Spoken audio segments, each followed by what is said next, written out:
हे friends, स्वागत है आप सभी का movie stock movie explain channel पे, जिस पर आज मैं रिकैप करने वाली हूँ तुलसा किंग के सीजन 2 के एपिसोड 1 को। और अगर आप लोगों ने सीजन 1 नहीं देखा तो फिकर नॉट, क्योंकि सीजन 1 का रिकैप चैनल पर ऑलरेडी मौजूद है। तो बढ़ते हैं बिना किसी फिक्र के सीजन 2 के एपिसोड 1 की तरफ। लेकिन उससे पहले मेरी छोटी सी रिक्वेस्ट, वीडियो को लाइक, शेयर और चैनल को सब्सक्राइब करने की। साथ ही अगर स्पॉयलर्स नहीं चाहिए तो वीडियो को यही रोक सकते हो।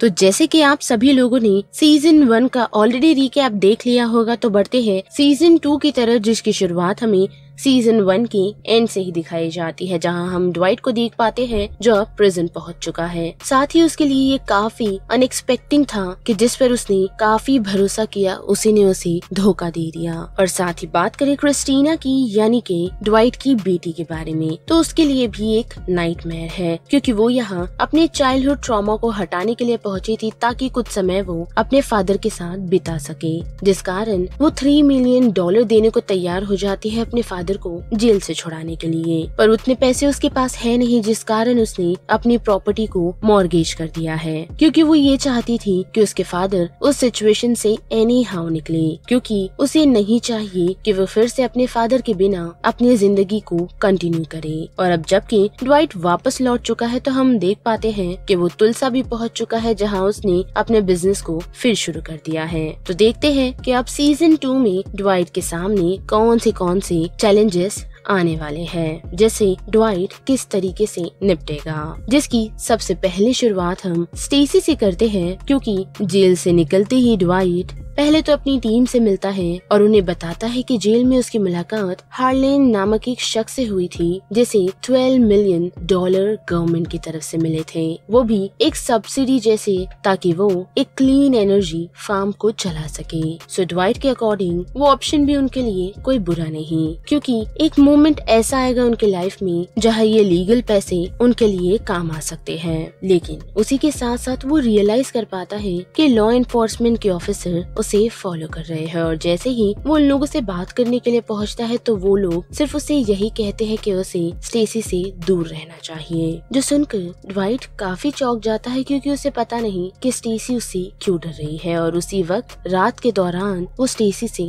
मिलने के लिए पहुंचता है। और जैसे कि सीजन 1 में हमने देखा ही कि स्टेसी पर उसने काफी भरोसा किया था और उसे अपने सारे राज बताए थे। तो उसके पास पहुँच ड्वाइट उसे सबसे पहले ये कहता है कि वो उसे मारने के लिए नहीं आया, बल्कि वो उससे मिलने के लिए पहुंचा है और उसकी आंखों में झांकना चाहता था, क्योंकि ड्वाइट को ऑलरेडी पता था कि स्टेसी एक रोल प्ले कर रही है, जो उसे सिस्टम और उसके काम के द्वारा करना पड़ा, जिस कारण वो उसे ब्लेम नहीं करता और उसे कहता है कि उसने अपने काम को बखूबी निभाया है। जो सुनकर स्टेसी सरप्राइज्ड है, क्योंकि ड्वाइट ने उसे बिना छुए, यानी कि बिना किसी नुकसान के ऐसे ही छोड़ दिया है, क्योंकि ड्वाइट को कहीं न कहीं स्टेसी के लिए एक सॉफ्ट कॉर्नर हो चुका था। साथ ही अब बात करी जाए चिकी की, तो हम देख पाते हैं कि जेरी उसे आकर बताता है कि माफिया वर्ल्ड में उन लोगों के नाम खराब होते जा रहे हैं, क्योंकि पीट की मौत के बाद चिकी ने रेपुटेशन पूरी तरह खराब कर दी है और उसे अपने फादर का बिजनेस सही से संभालने नहीं आ रहा। जो चीज उनकी ज्यादा तब खराब हुई जब गुडी और ड्वाइट ने उसका साथ छोड़ दिया, खास करके गुडी जब उसने ड्वाइट की टीम में जाने का डिसीजन बनाया। जो चीज चिकी को पसंद नहीं आती, बट वो उस मोमेंट कुछ करता नहीं। लेकिन एपिसोड के एंड होते ही हम देख पाते हैं कि चिकी ने जेरी को काफी असॉल्ट किया है और गुडी को कॉल कर फोन कॉल पर ही जेरी को खत्म कर देता है। साथ ही उसे ये भी कहता है कि सभी लोग उसके लीडरशिप पर उंगली उठा रहे हैं, पर गुडी उसे समझाने की कोशिश करता है कि उसे चिकी से कोई लेना देना नहीं। साथ ही उसके लीडरशिप की स्किल पर उसे कभी क्वेश्चन नहीं उठाए। लेकिन हम देख पाते हैं कि चिकी अच्छे मूड में नहीं,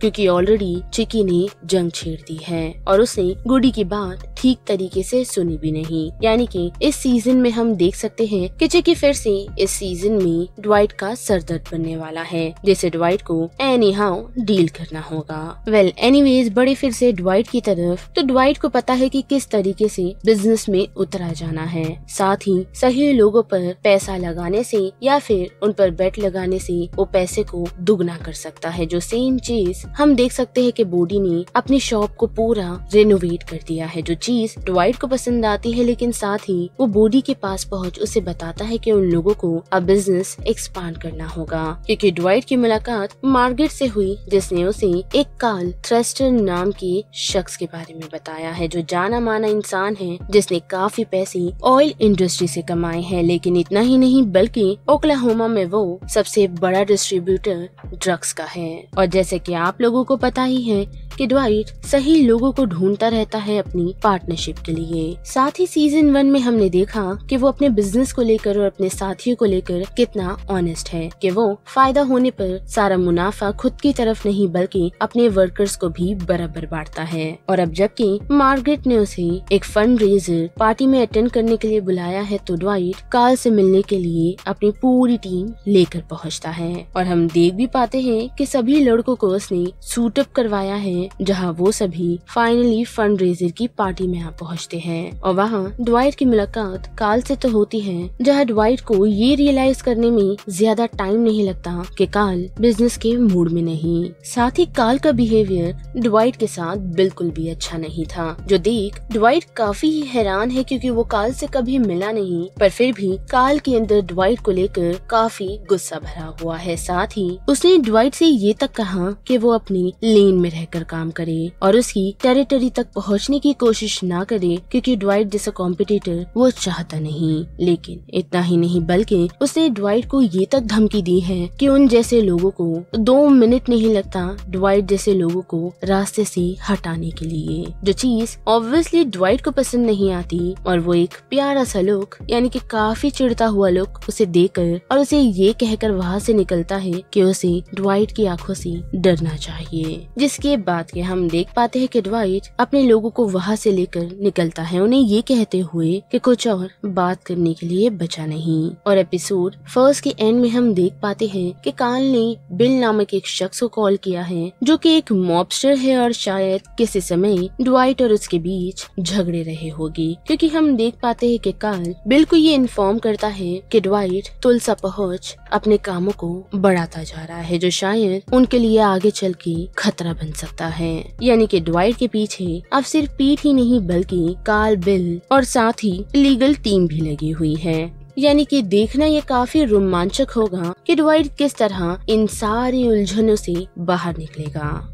तो बस इस वीडियो में इतना ही, जिस बारे में अब आप सभी की क्या राय बनती है उसे लेकर आप मुझे कमेंट सेक्शन में बता सकते हो। साथ ही वीडियो पसंद आई तो वीडियो को लाइक, शेयर और चैनल को सब्सक्राइब करना मत भूलिएगा। बाकी मैं मिलूंगी आपसे फिर किसी मूवीज या सीरीज के रिकैप के साथ। तब तक के लिए आप movie stock, movie explain channel के बाकी वीडियोस को एंजॉय कर सकते हो। Till then bye.